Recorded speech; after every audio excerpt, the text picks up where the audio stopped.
नमस्कार दोस्तों HDFC bank इन्होंने अपने क्वार्टर टू के नंबर्स ले आए हैं दोस्तों। और आपको पता होगा इससे पहले जो लार्ज कैप बैंक है कोटक महिंद्रा बैंक, वहां पर जो नंबर्स आए थे प्रोविजन ज़्यादा था, लेकिन उसके बावजूद स्टॉक ने एक अनप्रेसिडेंटेड तेज दिखाई थी। तो यहाँ पे हम देखेंगे ये कि अभी जो एचडीएफसी बैंक के नंबर आए हैं वो किस प्रकार के आए हैं दोस्तों। ओके, तो एक एक करके चलेंगे। प्लीज़ वीडियो को तुरंत लाइक करके चैनल को सब्सक्राइब जरूर कर दीजिएगा, ताकि आज पूरे दिन भर में बहुत से ऐसे स्टॉक हैं जिनके नंबर आने वाले हैं, जैसे Coforge, persistent system, Zensar technologies, Lakshmi organic और हेरिटेज फूड दोस्तों। Okay, so please like and subscribe. अब चलते हैं रिजल्ट की तरफ। देखिए, ये स्टैंड अलोन नंबर्स हैं और यहाँ पे जो आपको नंबर शो किए जाएंगे वो करोड़ में आपकी स्क्रीन दिख रहा होगा। तो एक एक करके चर्चा करते हैं। सबसे पहले इंटरेस्ट अर्न, यानी टोटल इंटरेस्ट कितना कमाया है, 76,006 करोड़ रुपीज, जो एक साल पहले कितना था 70,582 करोड़ रुपीज। यानी इंटरेस्ट कमाने के तौर पे ईयर ऑन ईयर पे जंप है। और पिछले क्वार्टर में आप देखोगे 74,016 रुपीज, क्वार्टर ऑन क्वार्टर आप देखेंगे तो वहां से आपको जंप देखने को मिल रहा होगा। ओके, फिर ये तो टोटल हो गया। अब कैसे कमाया गया है, इंटरेस्ट डिस्काउंट एडवांसेस बिल देखोगे 59,923 करोड़, ऑलमोस्ट 60 करोड़। एक साल पहले 56,772 करोड़ और पिछले क्वार्टर में 59,389 करोड़ रुपीस। अब इन्वेस्टमेंट से कितनी इनकम हुई भाई साहब, 13,717 करोड़ रुपए, जो एक साल पहले मात्र 12,215 करोड़ था और पिछले क्वार्टर में 12,631 करोड़ रुपीस थी। अब यहां पे आप बात देखोगे आरबीआई के पास जो पैसा है वहां से कितना इंटरेस्ट आपने कमाया है बैलेंस के थ्रू, 757 करोड़। अच्छा, पिछले क्वार्टर एक साल पहले ये 376 करोड़ था, ऑलमोस्ट दुगने के आसपास कमाया गया है। और क्वार्टर ऑन क्वार्टर में भी काफी बड़ी जंप है, क्योंकि पिछले क्वार्टर में तो आपने मात्र 674 करोड़ कमाया था। अदर देखेंगे तो आप यहां पाएंगे 1 मिनट, अदर देखेंगे 1608 करोड़। अदर इनकम नहीं ना, ये अदर्स है, जो एक साल पहले किया था 1218 करोड़। यहां पर भी शानदार जंप है। पिछले क्वार्टर में कितना था 1320 करोड़, तो वहां पे भी जंप है। अब अदर इनकम अगर आप देख लोगे 11,453 करोड़ रुपीज, जो एक साल पहले 11,137 करोड़ था और पिछले क्वार्टर में 11,482 करोड़ रुपीज था।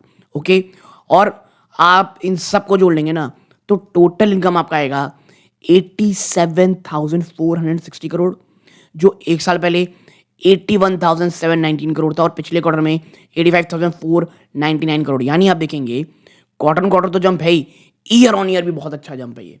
ठीक है, तो प्राइमा फेस आप देखोगे तो एक ही अच्छे नंबर, मैं इसलिए बोल रहा हूं स्टॉक भी बहुत ज्यादा गिर चुका है ना, ये चीज आप ध्यान में रखिएगा।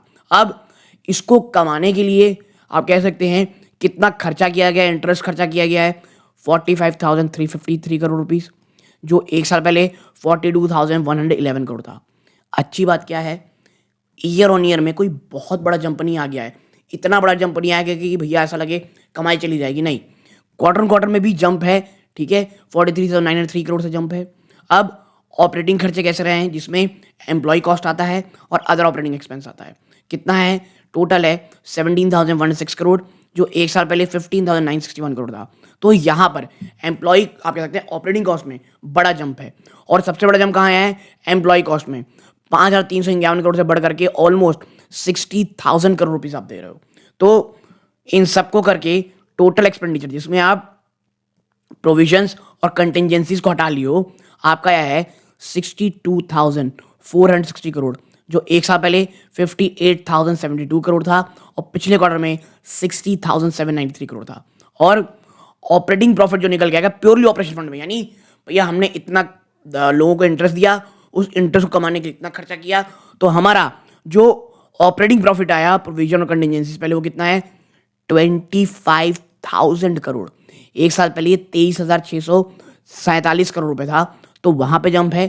क्वार्टर ऑन क्वार्टर भी देखेंगे तो ठीक है, जंप है। बट अब प्रोविजंस कितना किया गया है, 3,153 करोड़ का प्रोविजंस किया गया है दोस्तों, जो एक साल पहले कितना था 4,216 करोड़ का था और पिछले क्वार्टर में 2,700 करोड़ का प्रोविजंस था।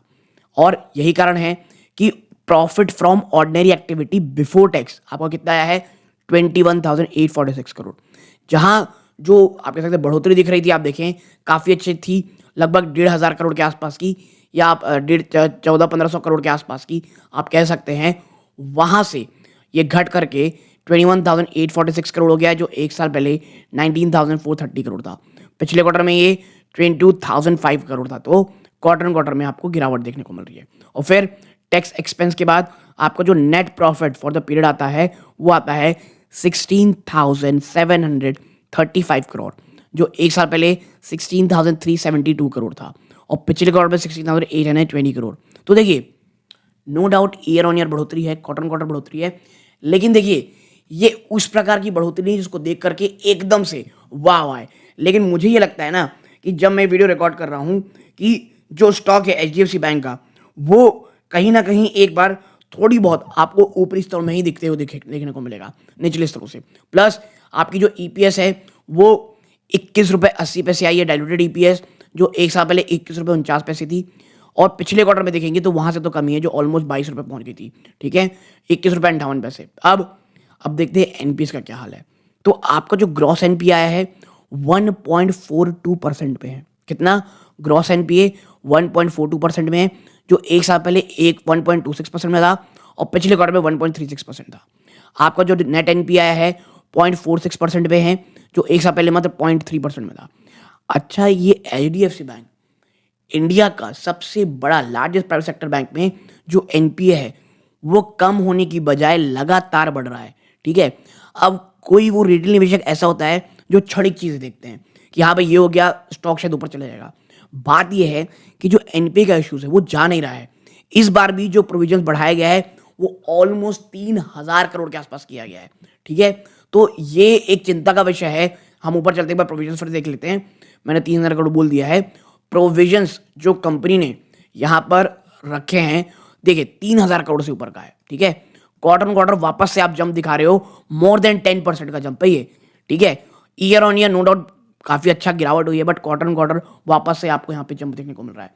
और यही कारण है कि भले एक बार जंप हो जाए, लेकिन जो डर है, क्योंकि आपका ग्रॉस एनपीए नेट एनपीए तो लगातार बढ़ रहा है यार, और ये इंडिया का सबसे बड़ा प्राइवेट सेक्टर बैंक है, तो मुझे ऐसा लगता है कि ये नंबर कोई बहुत ज्यादा अच्छे नहीं है।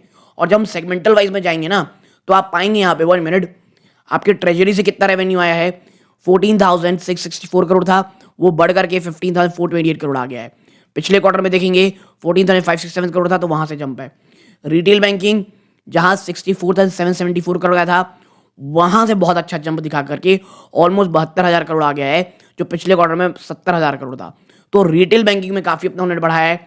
होलसेल बैंकिंग देखेंगे 49,743 करोड़ है, वहां से बढ़ करके वहां से घट करके माफ कीजिएगा 47,683 करोड़। तो एचडीएफसी बैंक जिस चीज के लिए जाना जाता था, वापस से रिटेल बैंकिंग में अपना जो फोकस है वो लगातार कंपनी बढ़ा रही है, और ये एक अच्छी चीज है दोस्तों। ओके, और ये तो इसके आप कह सकते हैं ट्रेजरी नंबर्स हैं कि भाई 1800 कैसे 83 करोड़ रुपए से घट करके 924 करोड़ कमाया आपने ट्रेजरी से। आपने रिटेल बैंकिंग से कितना कमाया है? 6,423 करोड़ कमाया है, जो एक साल पहले मात्र 5,725 करोड़ था। रिटेल बैंकिंग से काफ़ी अच्छी कमाई हुई है year on year. Quarter on quarter बड़ी गिरावट आई है उसमें। आपकी जो होलसेल बैंकिंग है उसमें आप काफ़ी शानदार कमा रहे हो, 9,876 करोड़ से बढ़ करके 11,497 करोड़। तो रिटेल बैंकिंग में बल्कि मार्जिन में कमी दिख रही होगी, यानी रिटेल बैंकिंग में थोड़ा प्रॉब्लम आ रहा है। मुझे लगता है रिटेल ही एनपीए का बड़ा कारण बनता दिखाई दे रहा है, जबकि होलसेल में लगातार कमाई चल रही है। अब देखना ही होगा at the end of the day बाजार क्या ये जो एनपीए के इश्यू है उसको लेता है सीरियसली, या वापस में जिस तरह कोटक में जंप आया था यहाँ पर भी आपको सिर्फ और सिर्फ जंप देखने को मिलेगा। आपकी क्या राय कमेंट बॉक्स बताइएगा। यहाँ तक जुड़े रहे बहुत बहुत धन्यवाद। ये इस वीडियो का अंत है। जय हिंद।